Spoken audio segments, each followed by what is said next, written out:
Hello, everyone. I'm Clay Whitehead, the co-CEO and co-founder of Presence Learning. I want to welcome you to the second in our three-part webinar series on school climate change and strategies for encouraging positive behavior. I'm sure that you know that Presence Learning provides live online speech therapy, occupational therapy, behavior interventions, mental health services, and assessment services to schools across the country.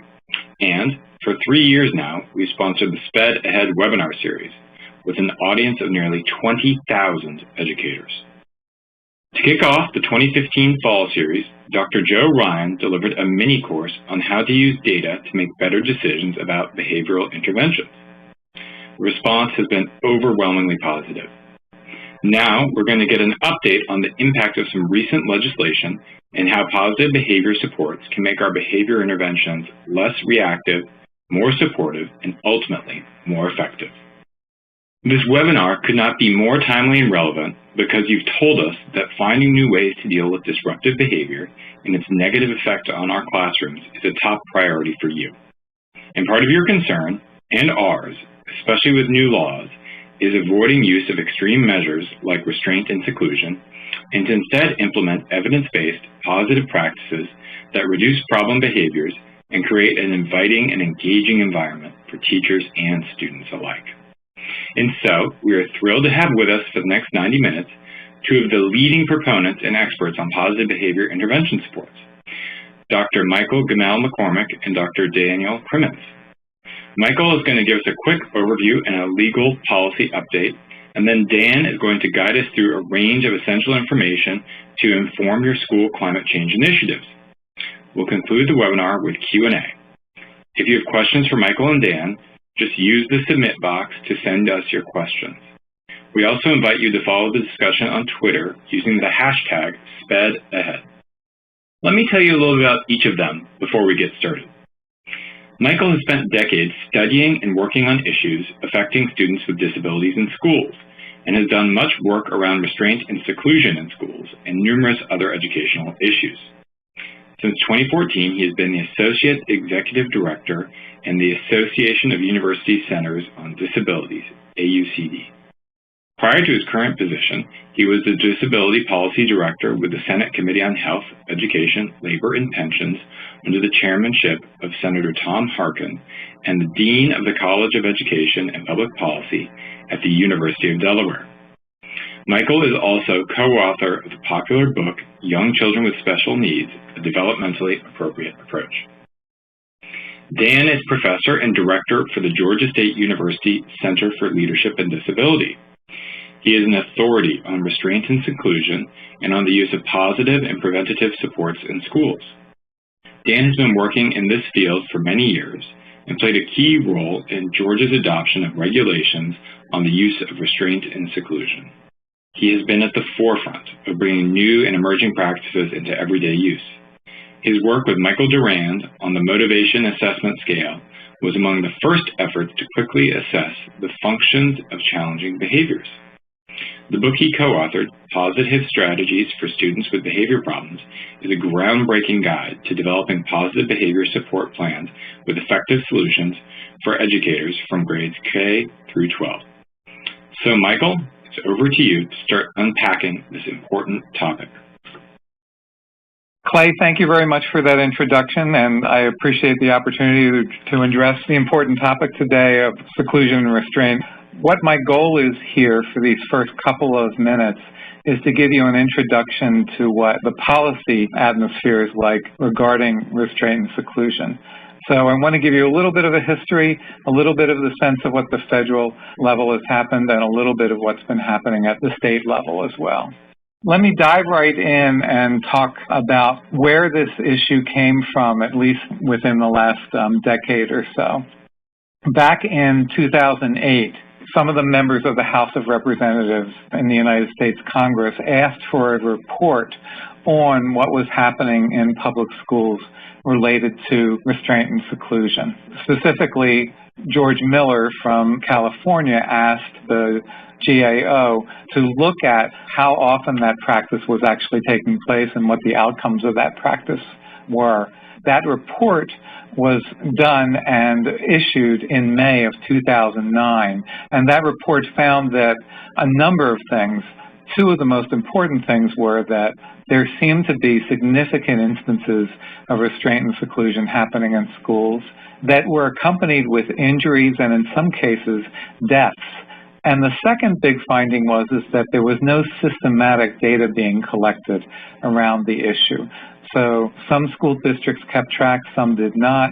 States did not have requirements around this. What was clearly a problem, it was unknown how large that particular problem actually was.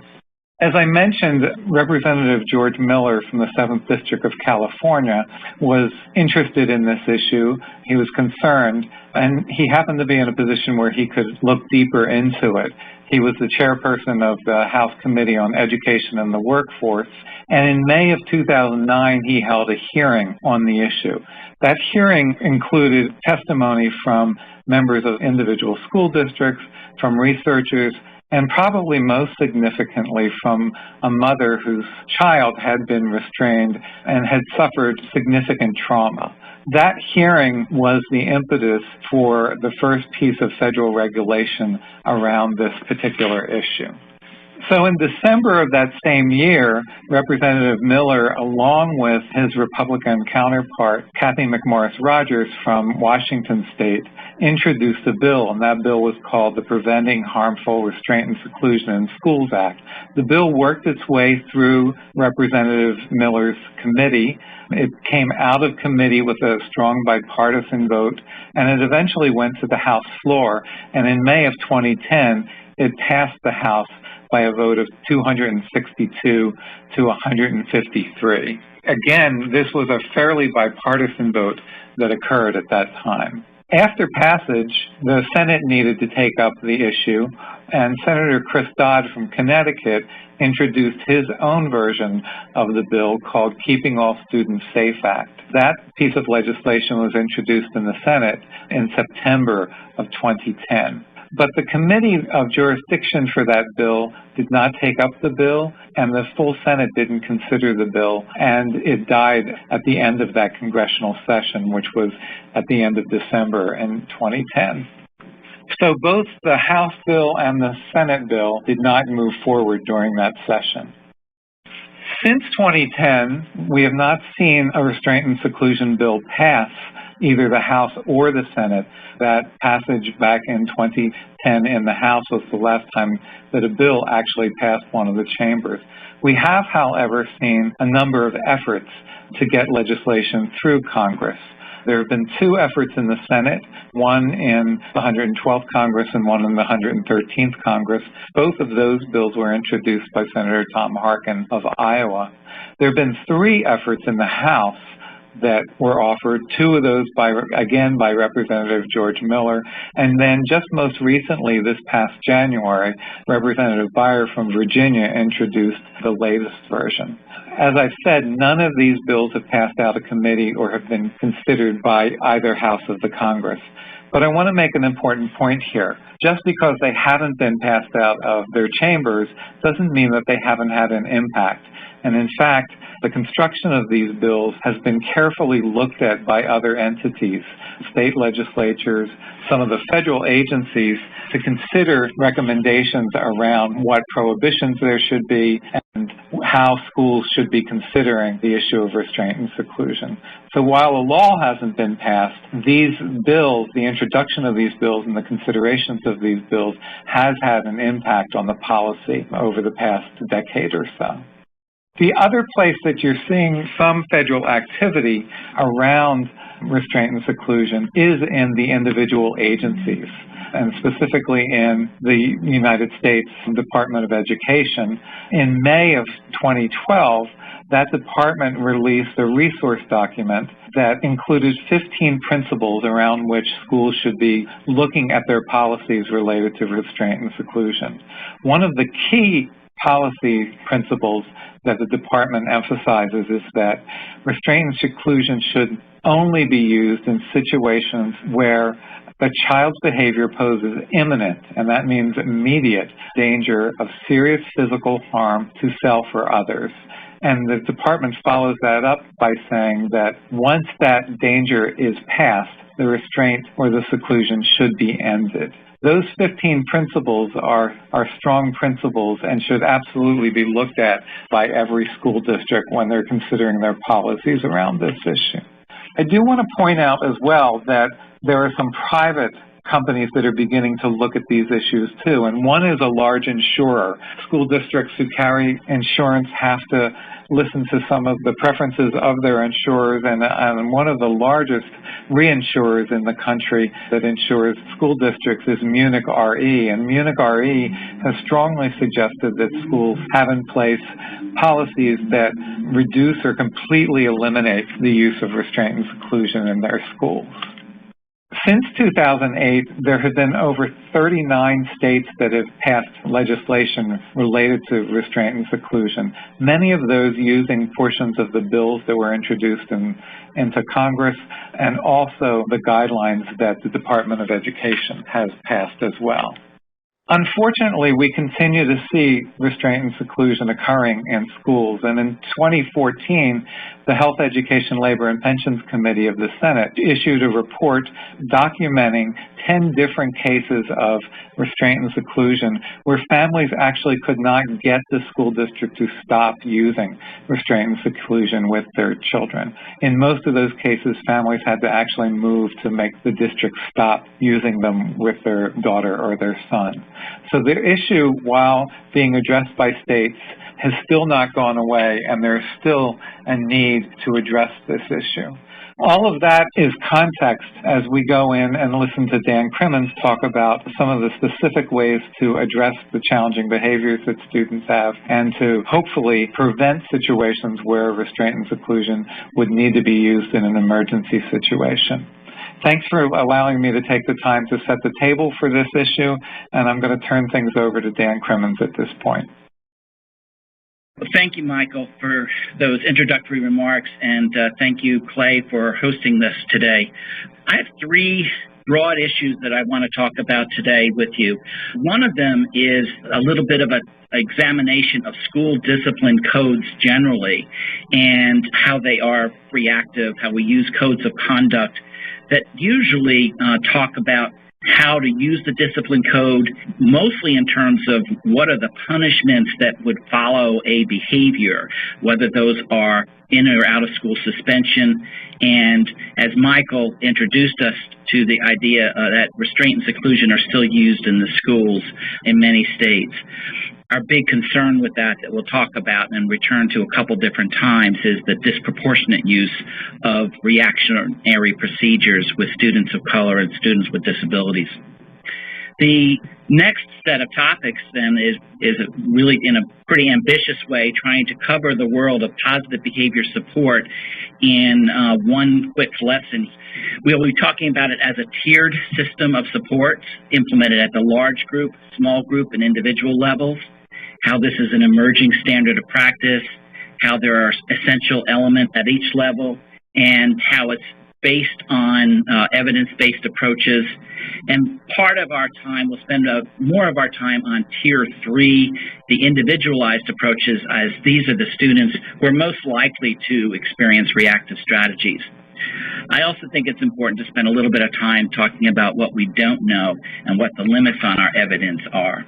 And finally, we will talk a little bit about some of the issues about in going to scale, the idea of implementation of positive behavior supports and how its effect on school climate.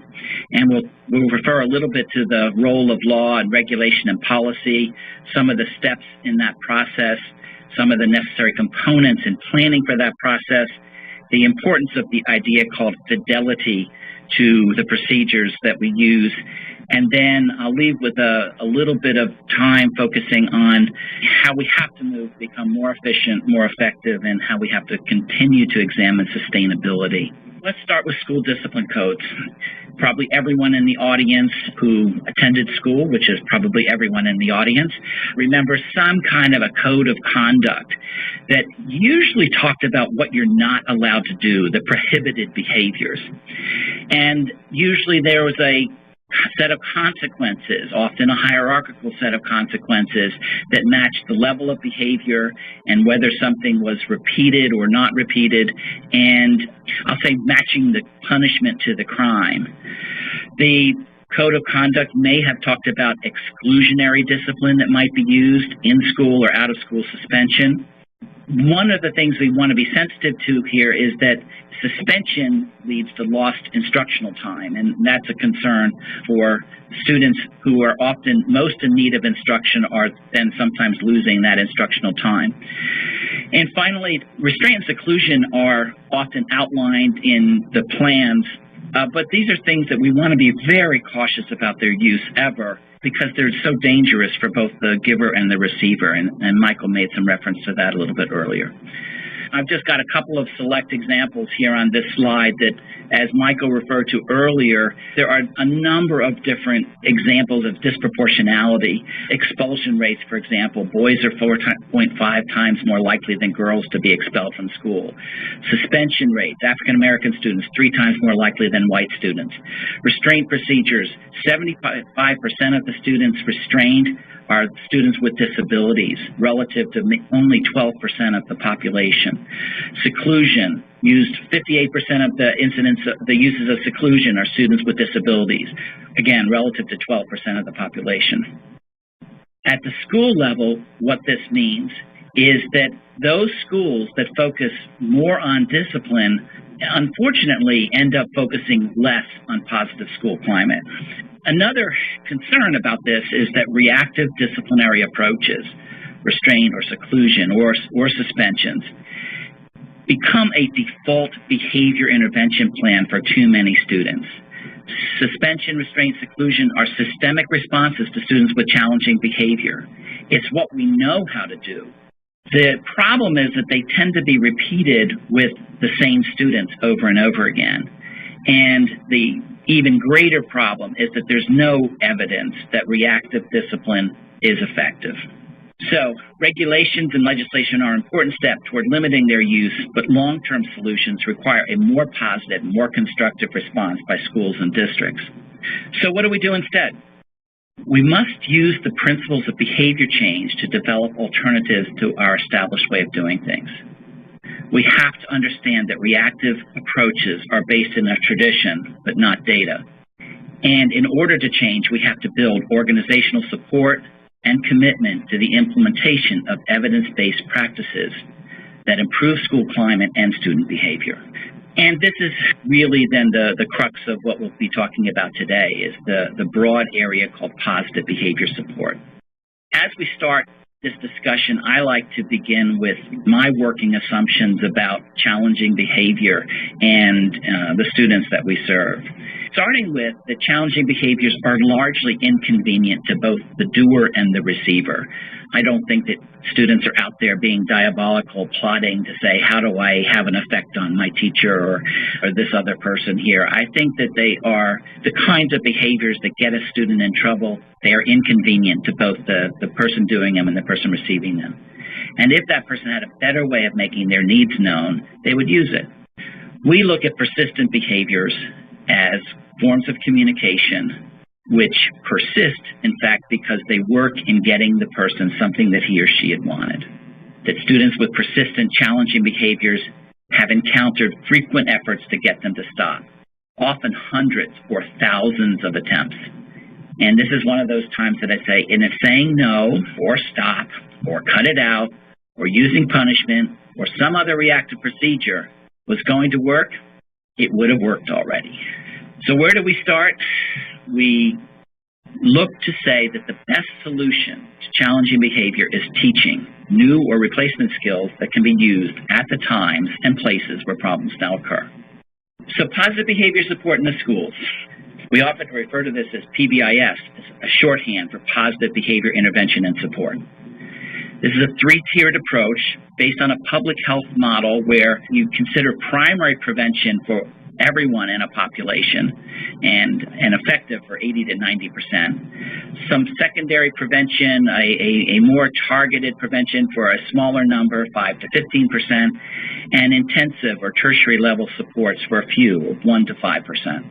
Primary prevention, the large volume at the bottom of a pyramid here is primary prevention efforts affecting 80% of the population. The one notch up, the yellow version of this pyramid shows the secondary prevention group, and a very small number of folks at the tip of the pyramid looking at tertiary level prevention approaches. So when we start with Tier 1, universal approaches, here we would be talking about different kinds of interventions or supports that would be used school-wide or classroom-wide in a school, and that would be there for all students. So the essentials of PBIS are, first, that a school or a school district makes a commitment to fulfilling this, and there's a number of ways that this is done in terms of assessing readiness and advanced planning. That at the school level, they develop 3 to 5 behavioral rules that are stated positively. And here's an example of themes that are used in many schools: be safe, be responsible, be respectful. Those 3 rules are then operationalized by setting within the school, within the classroom, within the hallways, within the cafeteria, within the gymnasium. The rules and the behaviors are practiced, that they are reinforced, and that data are collected that demonstrate effectiveness.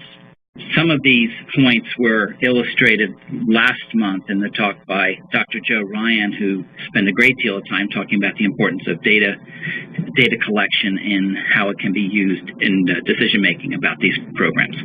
Now, these approaches can also be integrated with a number of other models and approaches that happen at the universal level. There can be universal screening for mental health concerns. There can be a school mental health model that's in place in this particular school or district. That there might be a social emotional learning curriculum, or there may be other school climate initiatives that are being utilized. And here are just a couple of what I call the brand names of evidence-based social emotional learning programs. There's a program called Promoting Alternative Thinking Strategies, or PATHS. Second Step, Why Try, Incredible Years. The last of these, the CERTS project, SCERTS, will be the focus of next month's webinar with Dr. Barry Prezant and colleagues. Universal approaches can also be used in the classroom. Here are some brand names of evidence-based approaches: Classroom Checkup, Good Behavior Game, the Classroom Management Self-Assessment, Promoting Positive and Effective Learning Environments, Classroom Checklist. So there's, again, a number of different ways. Many of these are supported by whole books written about how to do them, how to implement them. But they have components. In this case, the example is Classroom Checkup and provides the background using motivational interviewing, but assessing a classroom, providing some feedback to the teacher on how that is structured, coming up with a menu of options as to what might be done to improve overall conduct and overall engagement of students in the classroom, picking an intervention that would accomplish that, and then supporting the teacher in monitoring the carrying out of that intervention to ensure that it's being done the way it's supposed to be done. This idea of treatment integrity. How do we assess this? What kinds of data do we collect? On the negative side, we might be collecting, are students being referred to the office for discipline reasons? Are students being suspended or expelled? Do we have incident reports that we're tracking? Do we have attendance data at the school level for the students? Do we have attendance data for the teachers? To what degree are we retaining students that we want to retain in school, and are they making academic progress? Do we have ratings of school climate? Do we have progress monitoring on specific aspects of student behavior? Do we have examples of positive student behavior? Do we have fidelity checklists with regard to all of these approaches and how they're used? At the school level, we implement a system that is designed to support all students. The intent and expectation is that everyone will be positively affected by both the establishment of clear rules and expectations, the support for very specific positive behaviors, and that the overall school climate will be enhanced by the introduction of the PBIS system. Now, there will be some students that do need extra support, and for these students, we would talk about Tier 2, secondary or targeted approaches, that students will need extra attention, that students are at risk for some reason or another. They may be experiencing some form of family trauma, or they may have some kind of disruption in their life, or they may have some other vulnerability, but that we know some things about what to do for them, that we can, I don't want to say plug them in, but we can provide a standardized program or a small group that supports them. And when we do this, we expect that they should be, I'll say, relatively rapid response to this. It's efficient in that we can work with several students at a given time, and that this is really consistent with the model that is response to intervention and the requirements that students be supported with evidence-based practices when we know they require that support without necessarily going through a classification procedure for special education. So some examples: check in, check out is evidence-based approach. It's pretty simple in many ways. There's daily meetings beginning and then end of the day. A student meets with an adult to review what behaviors they might be needing to show later that day or during the day and at particular times that may be known to be problematic. And at the end of the day, there's a how'd it go, how'd you do, kind of an attaboy, attagirl opportunity to say that it looks like you handled things well.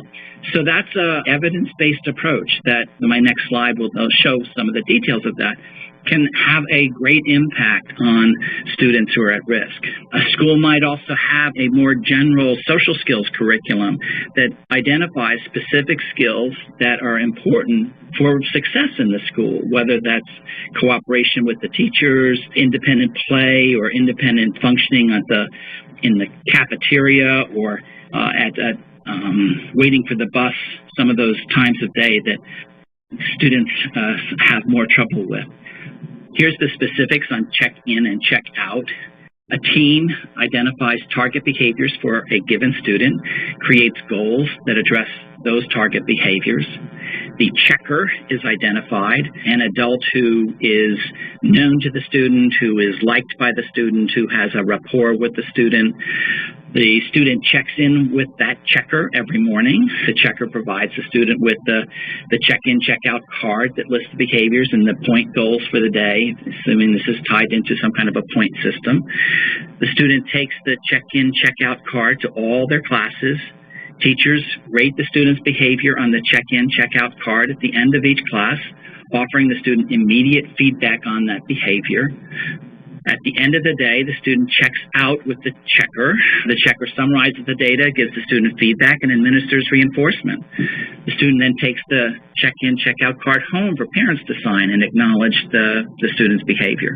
And the next morning, the student returns the signed card to the checker, and the cycle starts all over again.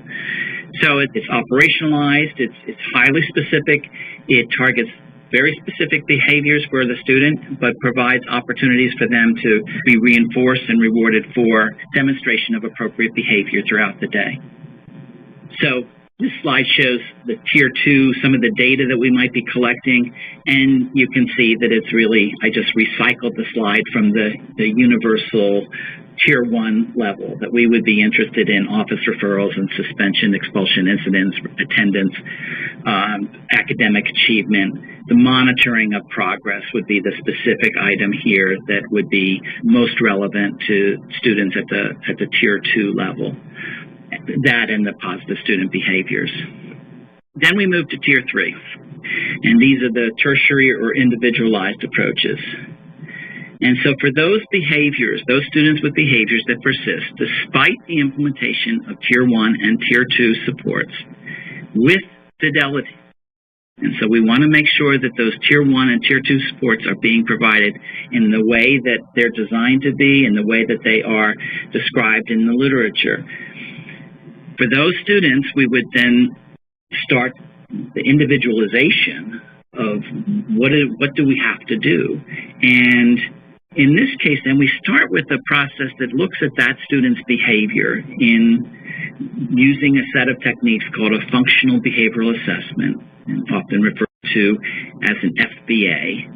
And we would conduct that because a student whose behaviors are persisting despite those other supports are probably those behaviors are impeding learning, which is the condition under the Individuals with Disabilities Education Act that would call for the FBA to be provided. The FBA is then used to guide the development of a behavior intervention plan, and that usually outlines some environmental changes and a teaching plan for replacement behaviors.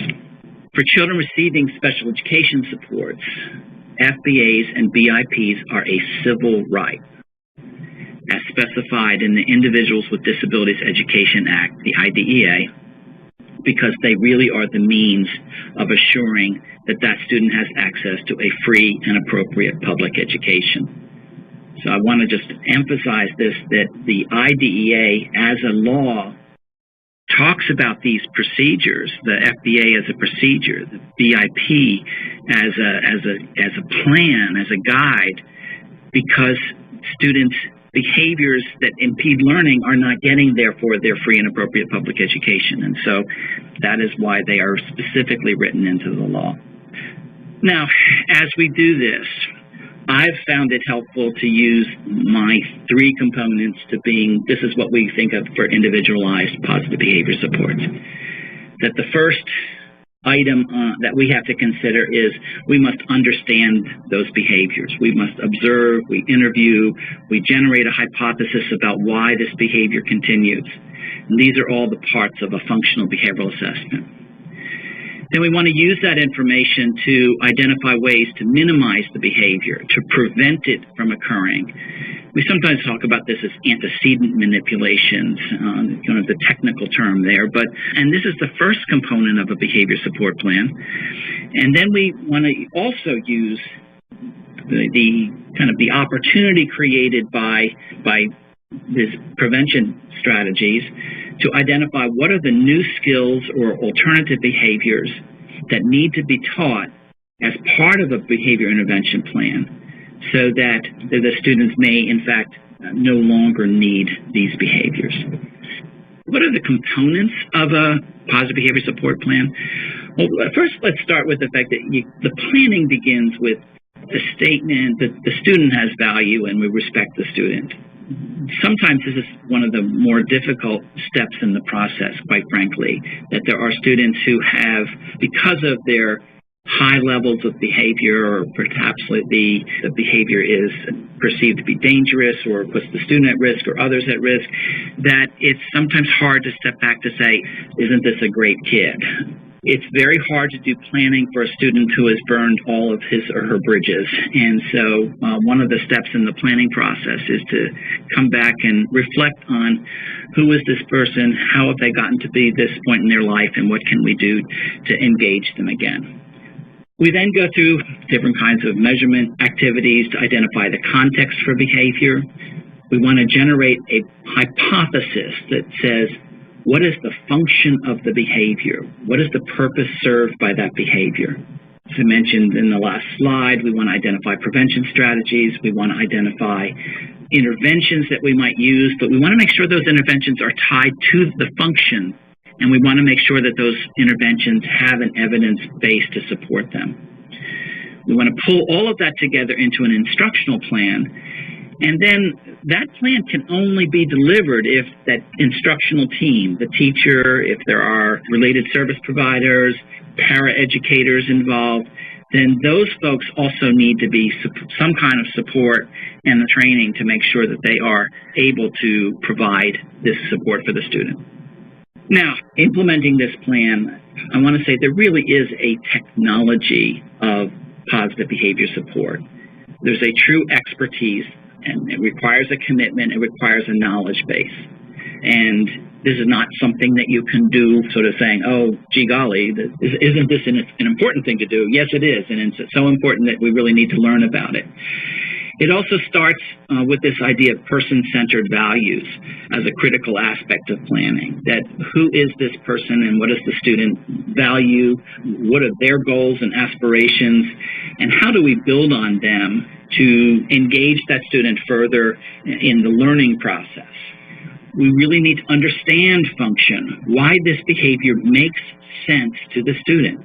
This is a critical first step in getting started in identifying replacement skills.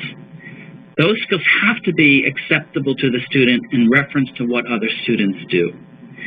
There's many times that we think the replacement skill for the behavior would be that the student sits down quietly with their hands folded in their lap. Well, that may be a replacement, but it may not be something that the student really wants to do, and then in the near term, it may not be something that we can teach quickly. And so we want to see what other students are doing in that circumstance. And if they all are doing that, then that may be the goal, but it may also be that we say, in that circumstance, what are accepted ways to get attention or to reduce demands? When we do this work at the individual level, our focus in understanding is usually on one of four functions. We look at behaviors that occur because they allow us to escape an activity or situation, behaviors that occur as a means to get attention, behaviors that occur so that we can get tangible items, or behaviors that occur because they are self-stimulatory. Their reinforcement is that they provide their own sensory consequences. I have a colleague that came up with this cartoony picture here, the four common functions of behavior. The acronym, everyone eats, EATS, escape, attention, tangible, sensory. These would be the ideas we'd be keeping in mind as we're planning for the student. Now, many of us are familiar with a student who very much wants to get your attention, who comes up, leaves their seat because they know it's a reliable way to get someone to come over and direct them to sit down or to guide them to sitting down. Sometimes we're less immediately familiar with the idea of escape as a motivation, but any student who we see the pattern sometimes that a student might elect to engage in a behavior that sends them to the office for what's supposed to be as a disciplinary act, but the circumstances in which the behavior occurs or when they're asked to do a test or asked to do work in a subject area that is particularly difficult for that student. And so what we're concerned with in those cases is that being sent to the office is intended as a disciplinary consequence, but really serves as a reinforcing consequence because it gets the student away from something they didn't want to be part of. The student who wanted attention and has someone come over to direct them to sit down is receiving attention. The behavior is motivated to get this attention. At the individual level, this is really a very important part of what we want to study and as we're doing our functional behavioral assessment.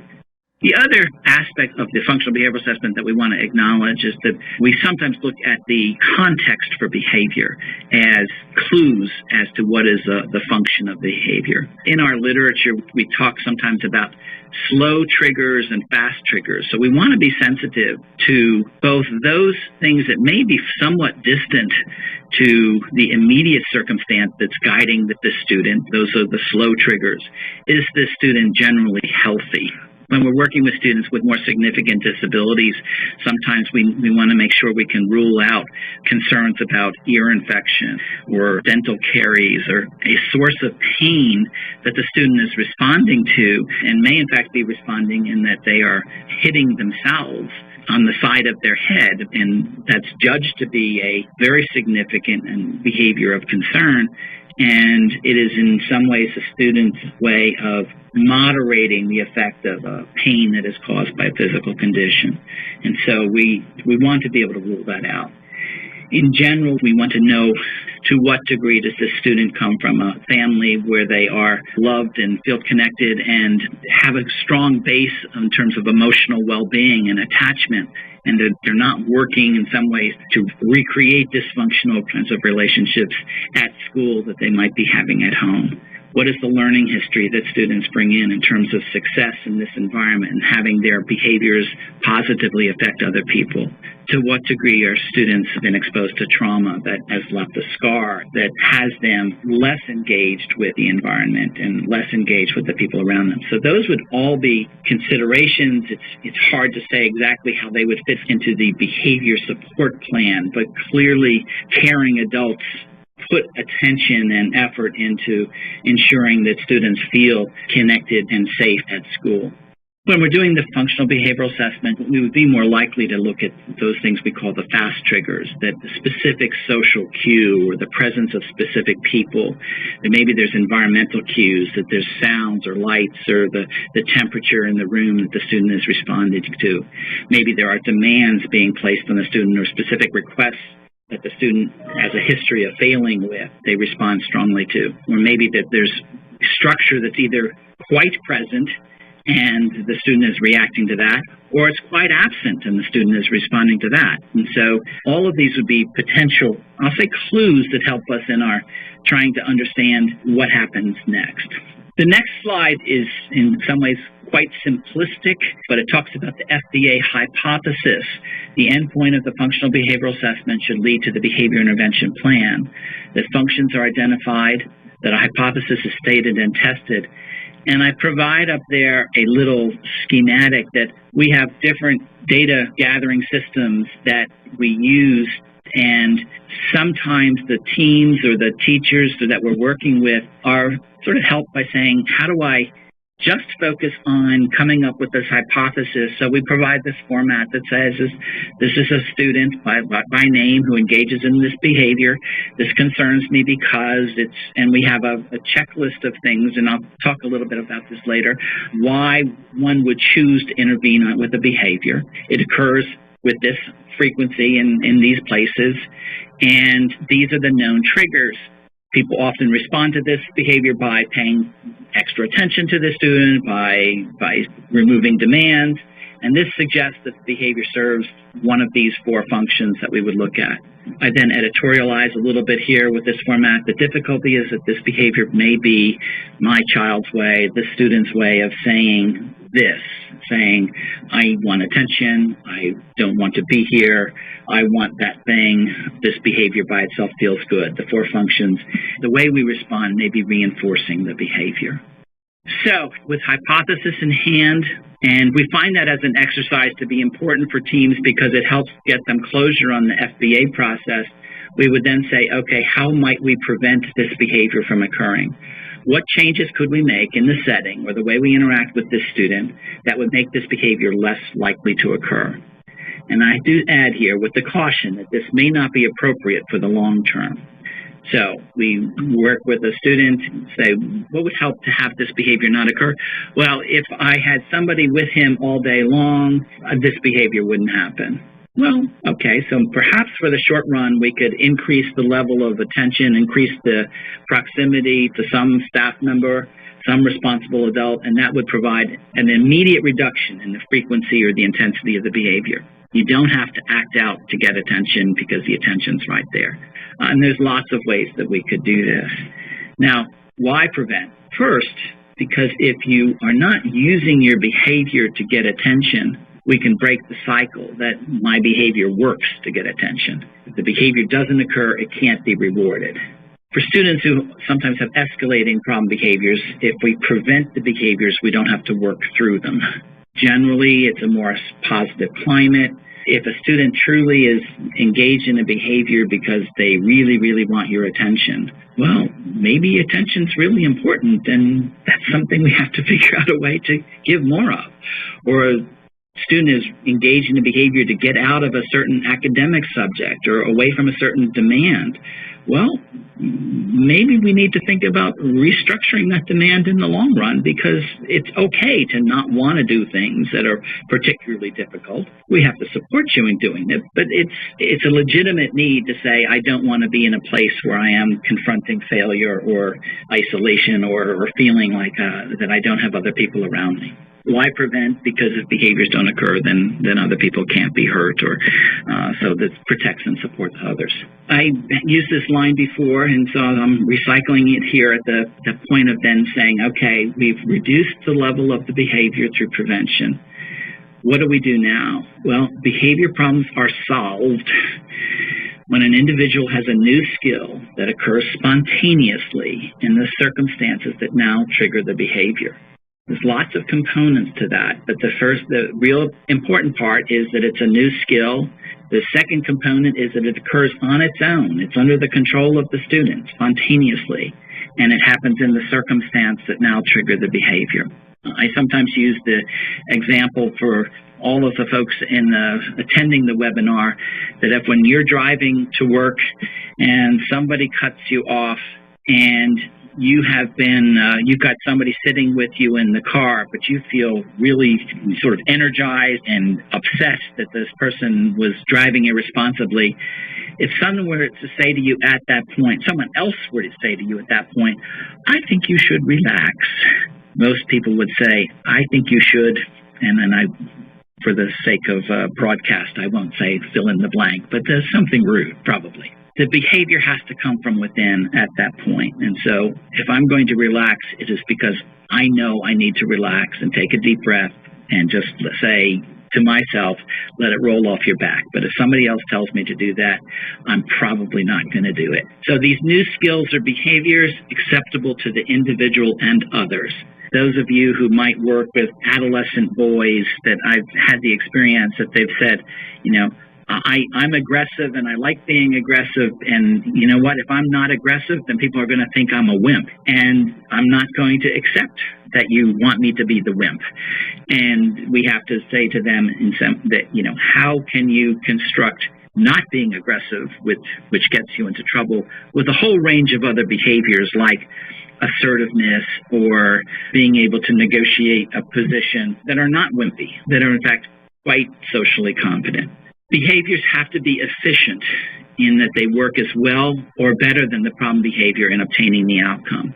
A student who is confronting a difficult task, we might accurately teach that student to say, I am frustrated, when they are confronted with their difficult task. The problem with that is that a student who looks at an adult instructor in their environment with work in front of them that looks up and says, I am frustrated, I'm going to say about half the time that adult will not respond in a way that is nurturing of that student. Very likely they're going to say something like, well, too bad, finish it.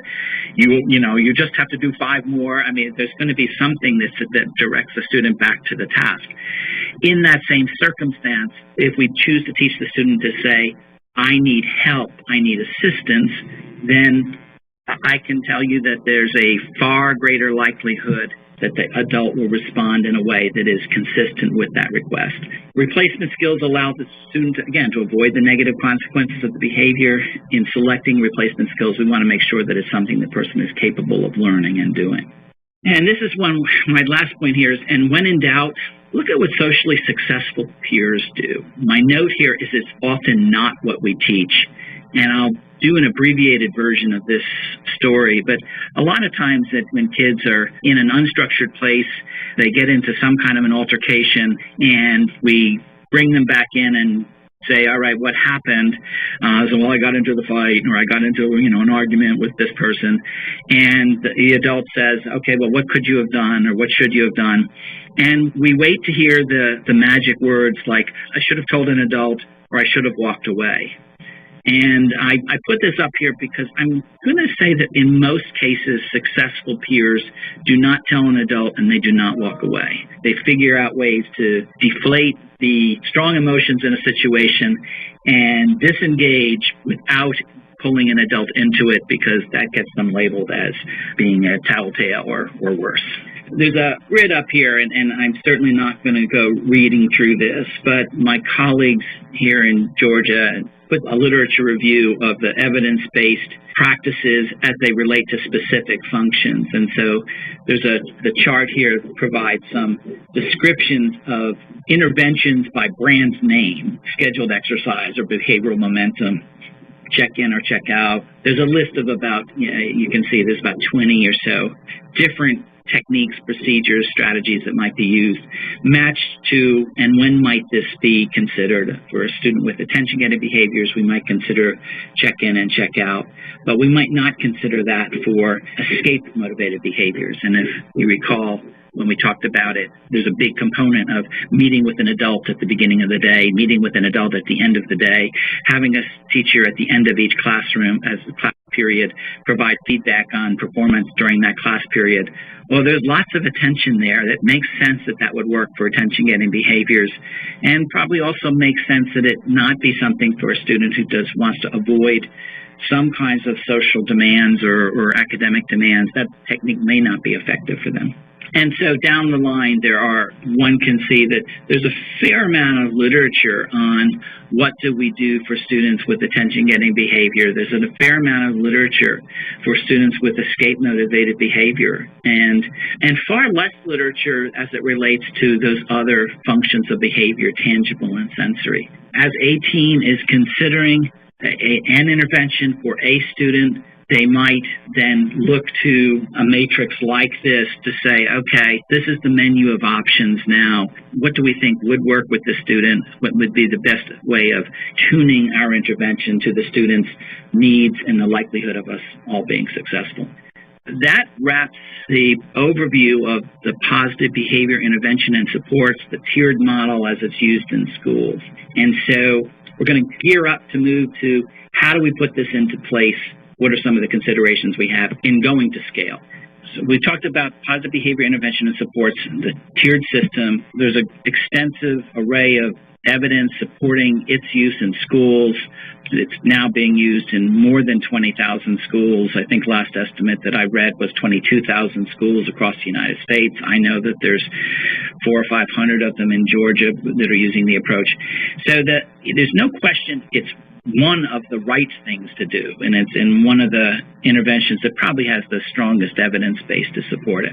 With that said, organizational change is its own science, and my next slide talks about going to scale with positive behavior support, meaning making sure that positive behavior support is available widely. And while this implementation, I say, may not be rocket science, it is unquestionably complex, difficult undertaking as we move to systems level implementation. So recall that I said our goal is that systemic interventions are in place and benefit 80 to 90% of students. Targeted interventions are in place and benefit at least 5 to 15% of remaining students, and individualized interventions are in place for 1 to 5% of students. And now I'll say that's for me the national goal. And then I have to ask how many students really have access to these interventions and who does not have access and why not. And so we go back to the issue of disproportionality again. I'm concerned about the individualized interventions and supports. What happens when we don't reach that, I'm using the 3% here on average, that those students have poorer outcomes, that they experience increased isolation and segregation. There's a high level of stress for their supporters. They're expensive, and they miss out on huge amounts of opportunity. Positive behavior supports, I argue that it's becoming a standard of practice. And with that, it has many challenges to being implemented the way it's supposed to be done. And that we still don't know a lot. Sort of how intensive should individualized supports be for a student? What intensity or frequency of intervention is necessary that we can predict to have change across the board? What are the true active components of our systems? How are we supposed to best train people to provide positive behavior supports? We have to acknowledge that there's still things we do not know. How much is enough? What intensity or frequency of any given intervention are absolutely required to support change? What are the true active components? How are people best trained? How do we maintain quality? How do we assure fidelity? And how do we support the supporters, the teachers, the paraeducators, the related service providers who are there and working with students? The goal of maintaining fidelity is absolutely important. With evidence-based practices, we know that if you don't do them the way they're supposed to do them, then frankly, it's not in the evidence base. There's a science of implementation that has these stages that are described in the literature of exploration, installation, initial implementation, full implementation, innovation, sustainability. Each of these would be a consideration for a school or district level team that was implementing positive behavior intervention and supports in that school or district. Installation relates to then getting folks staffed and getting the structure in place to support it. Initial implementation is that trial with we're ready to go and putting these procedures and supports in place. Full implementation says it's happening across the school. And now that we're doing it and assessing fidelity, we get to innovate. We get to say, how do we make changes that reflect perhaps unique needs? And then how do we assure sustainability? How do we keep this going in a way that doesn't rely on external training or technical assistance? Just as a comment, the evidence-based approaches, the evidence-based interventions, we place great faith in them, and as we should, but they are an amalgamation of what we know. Treatments that are demonstrated effective in a number of sometimes individual environments, sometimes even at the level of a state, but it's really a moving target that depends on being done with an integrity, but that integrity is based in part on having been demonstrated in more narrow and more limited circumstances. What do we know about delivering positive behavior supports? That one needs a knowledge base, one needs skill in how to do analysis and how to provide instruction. One needs the value and the attitude to do it right, to be committed to the outcome, to respect the student, to understand the role of a supporter, and the power of the organizational culture. As we consider introducing positive behavior supports in the schools, then one of the things we confront is sometimes, what is the organizational context for that? And does a school have the leadership that is needed? Do they have a mission and values that are consistent with implementing these procedures? Are the policies in place? Are there other kinds of supports or certification? Is there technical know-how? Does the school have the capacity to monitor performance, to implement improvement strategies, and to do ongoing data analysis on its effectiveness?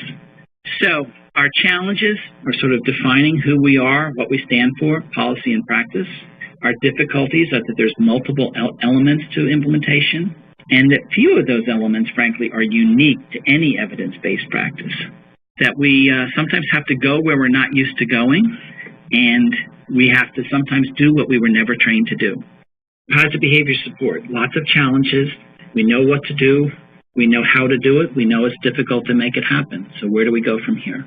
Well, first, I think it's always important to celebrate the positive. We've made such gains in this area in the last 10 to 15 years that we know so much more, and we being much more effective with students across the country.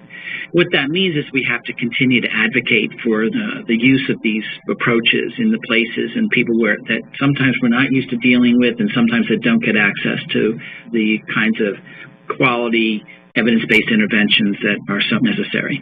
We need you to lead, to be a voice for these approaches in your systems, and at the same time to support your leaders. Become a champion, but listen, to clarify what do we want to accomplish, to understand we have the tools for measuring outcomes and impact, but one of those things that we have to measure is, are our systems ready for change, and what do we have to do to get them ready?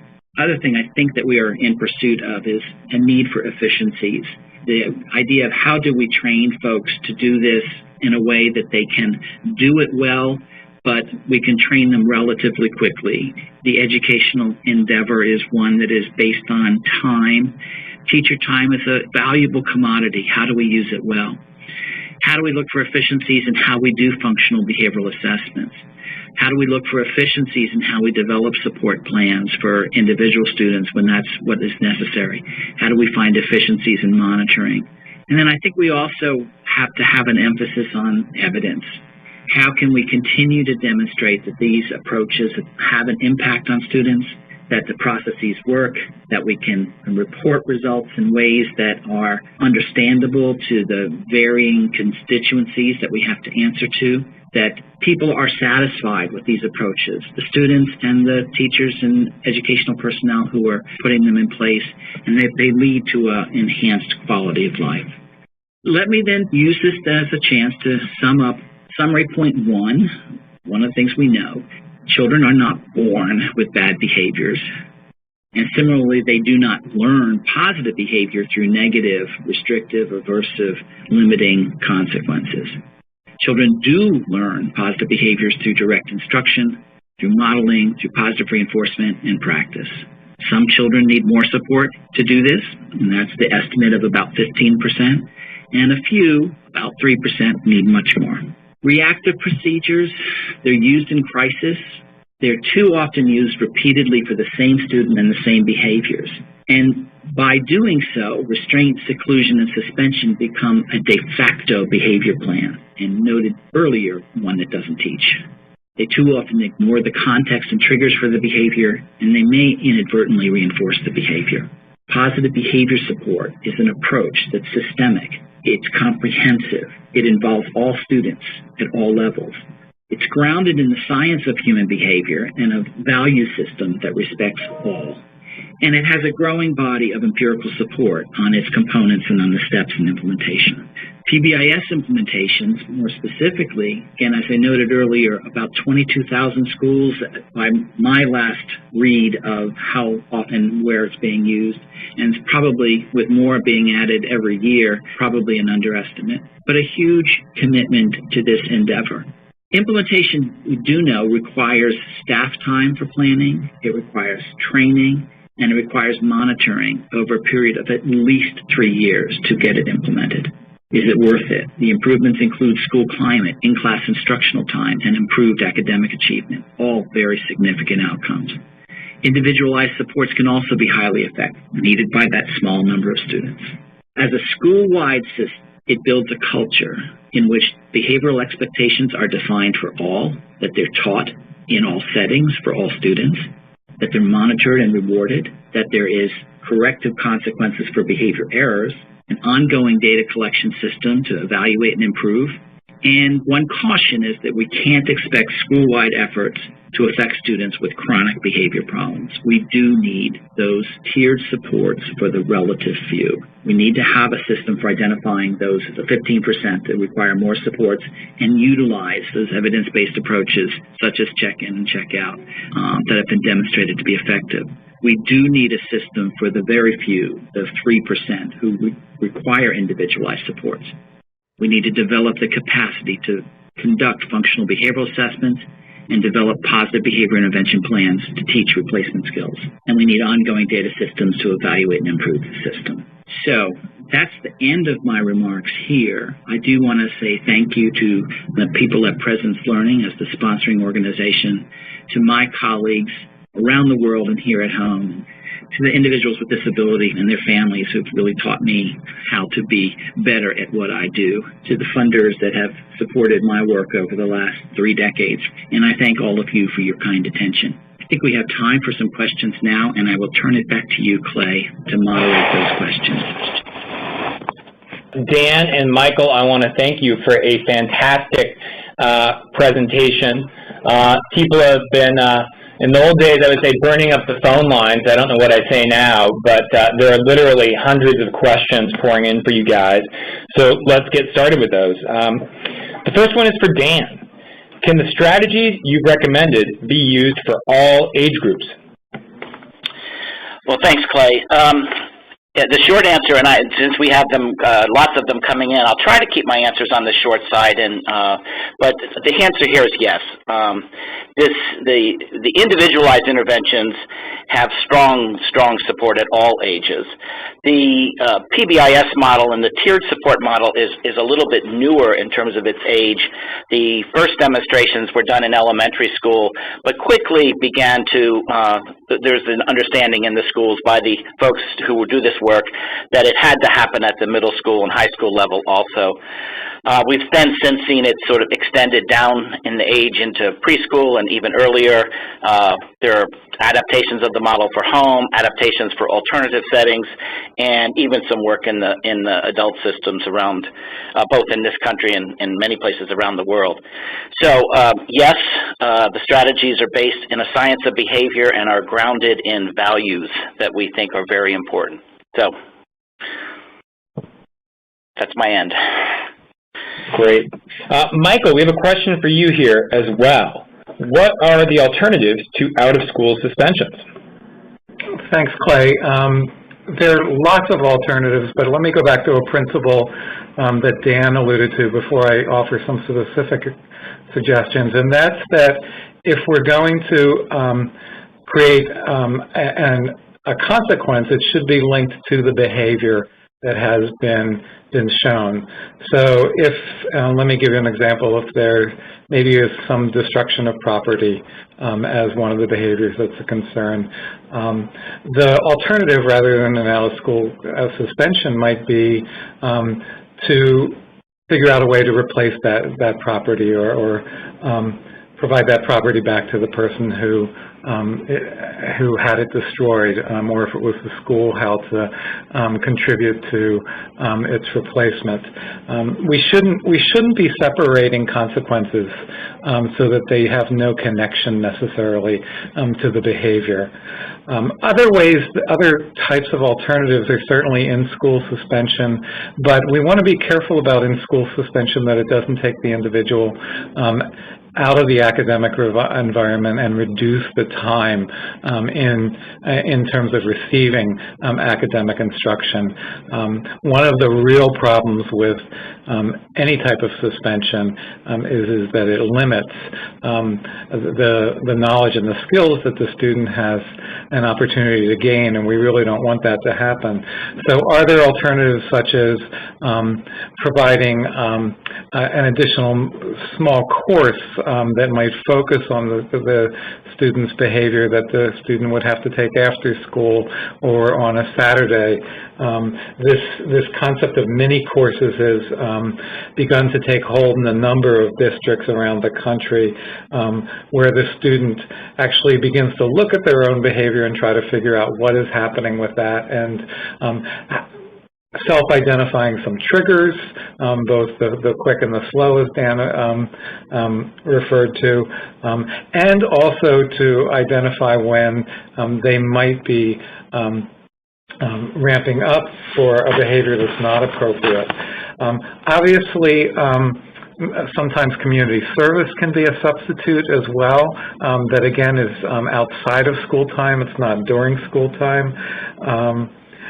Creating some behavioral contracts with the students. There are many different strategies that can be used as alternatives to suspension. And Dan, I don't know if you've got anything that you want to add there. I think as we go through some of the other questions, Michael will probably have a chance to flesh out even further some of the alternatives. Great. And Michael, for those of our listeners who may not be familiar with mini courses or not have used them extensively in this context, can you suggest some individual mini courses or resources to help them find mini courses that might be helpful in their own context? There's actually somebody who's done some real nice work in that area, and it's Reese Peterson out at the University of Nebraska at Lincoln. So you might look to his work and how he's constructed some of those. Wonderful. Thanks for sharing that tip. Dan, this next one is for you. So obviously prevention is the key to success, but in those moments when a student becomes aggressive and dangerous, how do we keep peers and adults safe without and de-escalate without restraint? That's a great question, and I appreciate the fact that the questioner put the prevention and appreciation themselves for prevention at the top of the question. We can't be naive in this, and so we acknowledge we need crisis plans, and we need people who are really skilled at de-escalation in all of our settings. So, and there are training approaches that schools can use to help their personnel learn those skills. So we want to know, how can a student, if the student is, I'll say, aggressive and dangerous, how can that person be brought safely to a safe place and assisted in calming down? Or do they have to be left in place and others have to move? In which case, do we have a plan for that? It's really hard to do these things in the middle of a crisis. So If there is any chance that physical restraint will be used, the staff need training in how to do it safely. Really, it wants to be as brief as possible. And one of the elements of the legislation, both at the federal level and in most states, is that it's really important that the parents be informed when these procedures are used, so that we do get everyone on the same page. There's a kind of an irony, and I wish I had data on this, that the more the systems that I have worked with that have really gone in a really committed way to training their staff how to use, if they do use a physical restraint, how to use it safely, and the staff actually find that the more they are trained, the less they use restraint. So that I think that there's an element of kind of confidence and understanding that there are alternatives, and that we can talk folks down and talk folks through that. The other piece that I guess I would ask that is, if folks have incidents that are frightening for all involved, and I'm going to say probably the student, him or herself, but certainly the staff and the folks surrounding them, that when that is worked through, whatever it took to work through it, that there is a group of folks that are pulled together to debrief, to analyze what happened here and what could we do differently tomorrow. How can things run more smoothly? And that's really that's the other aspect of prevention is some single incidents occur, and we can't always see them coming, but it's really important for us to try to anticipate and use that information to have it not occur the next time we're together. Michael, do you want to chime in on that? Now, I think Dan's points are exactly right. I really want to emphasize the last 2 points that he made. That debriefing and then the planning of what to do instead is just critical. When there's an emergency, there's sometimes a sense of, okay, we got through that, but the absolute next step should be, how do we make sure this doesn't happen again? What do we put in place? You go back to your functional behavioral analysis and your behavior plans and tweak them and really get some feedback. And then the other thing Dan said is the connection with the family and where that child lives and what's happening there. Those are just critical components. So thanks. And how do you recommend communicating to the children who are in the classroom after that incident is over about what they saw and what they experienced? This is one of those times that I think just the truth works pretty darn well. Clearly, students, we saw that little Johnny or little Susie was having a really hard time today. Thank you for cooperating with us in having to have your life disrupted here. Be assured that little Johnny and little Susie, we're working with little Johnny and wanting to help him better control his behavior, and we're all in this together. So he needs your support. Please give it. Good message. So here's another question I'd love to hear from both of you on. How do we get buy-in from staff and from reluctant teachers, counselors, and administrators for positive behavior strategies? Michael, you want to go first? Sure, I'll jump in, because partly, Dan, I think you addressed some of this during your comments. This is about systems change and about organizational change, and as Dan said during his presentation, it's a very complex process. And not one person in one organization doesn't always change in the same way, so I would actually recommend a multi-pronged approach. One of them is to get people information. And if you go to a site called pbis.org that the U.S. Department of Education funds, there is a lot of information about the prevention components and what ends up happening to a school that implements a school-wide positive behavioral approach. So what you'll have there for the people who respond to it and value it is data. You'll have that information that talks about the effectiveness in terms of reduction of certain types of behavior, the increases in academic accomplishment, the general tenor and feel of the school overall. There's a lot of the documentation there for that type of approach. I would also recommend backing up and not focusing only on the behavioral components, but talking about that this isn't just about students who have challenging behaviors, but this is about actually creating an academic environment for everybody where everybody can succeed. That's one of the real benefits of a school-wide approach. It's not about kids in special ed. It's not about kids with specific challenging behaviors only. It really is a benefit for everybody, including the staff and including the families that are participating in this. And then there are going to be cases where you need to do kind of a one-on-one discussion with certain people who have been through multiple initiatives in schools, which is not an unusual thing at all. But the good thing is that if you look at what Dan was saying about 22,000 schools in the country implementing this or more, you've got real clear data that says this is a recommended practice. This is an effective practice overall.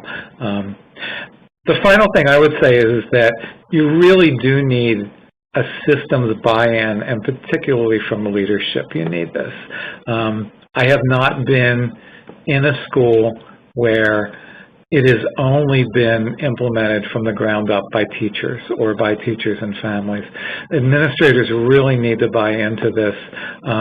So as you're beginning to put this together, it needs the support of building administration. It needs the support of district administration to be able to implement this. I think that's great, and I would add just a couple of things to that, Michael. One of them is that in the world of implementation research, that idea of going to scale, there is a dedicated stage that is called exploration, in which I would really want teachers talking to teachers, parents talking to parents, administrators talking to administrators, you know, if possible, students talking to students, so that in the school that is even considering this, to say, what is in it for me? How will my life be better? How will we be more effective in working together? So how do we create a win and win and win for all involved? We get cynical sometimes that, you know, I've seen new curricula come and go, and it's always something new. Well, we don't want folks to say, oh, this is just the latest fad. So that's the piece that people should study it, should understand that it is I'll say, in everyone's best interest to improve school culture. This is a great way to do it. Yeah, and Dan, I would add one more component, that a real concrete thing. The place where I've seen this implemented very effectively and relatively quickly, and I couldn't agree with you more that this is a 3-year approach, an implementation approach. You really don't get this type of systemic cultural change quickly, but the component that I've found really, really useful is to actually have a coach that that teachers can go to, that administrators can go to when there's an unseen glitch or bump that happens, that there's a coach from another district, or there's an expert that they can call in. Often somebody who's on the ground or is maybe responsible across the district or in a neighboring district, who can really help individual classroom teachers or administrators work through the challenges that eventually pop up when these types of approaches are implemented. Good point. Great. So here's another good tactical question. and Dan, if you could tackle this one, it'd be great. What kinds of questions should we be asking ourselves at team meetings and IEPs when dealing with students who have multiple disciplinary issues? It's an interesting framing of the question, and I'm going to say I think I'm going to give an answer that may not be what everyone will predict. What I'm thinking people will predict is that I will go right into what are the questions associated with the functional behavioral assessment. I would actually back up a little bit from that to say, who in this room is here for this student to really be committed to their success? I'm sometimes concerned when we start planning and we find out sort of halfway through our meeting that, you know, frankly, nobody likes this kid very much, and somebody's got to in the room. Somebody really has to be connected and want this student to succeed. Once we do that, we have I'm going to say the techniques are there in a literature. There's books on it. There's questionnaires to go through, including students with multiple disciplinary issues. But then once we have somebody who's really committed to making the change, we'd go through those processes and determine is there one or more functions that we have to be addressing in our educational efforts. What a great insight. I'm really glad you shared that. Michael, could you give me some examples when the use of restraint is appropriate and when it is not? So you heard that hesitation there, Clay, partly because the assumption of the question is that there's an appropriate time, and I would argue that there are darn few appropriate times when a restraint should be used, and it would be in emergency situations when there is imminent danger to a student himself or herself, to another classmate, or to a staff member. But beyond that, there really is not an appropriate time. And by imminent danger, I really mean that there is physical harm that will quickly occur to somebody. And that would be the only case in which I would see restraint as being used.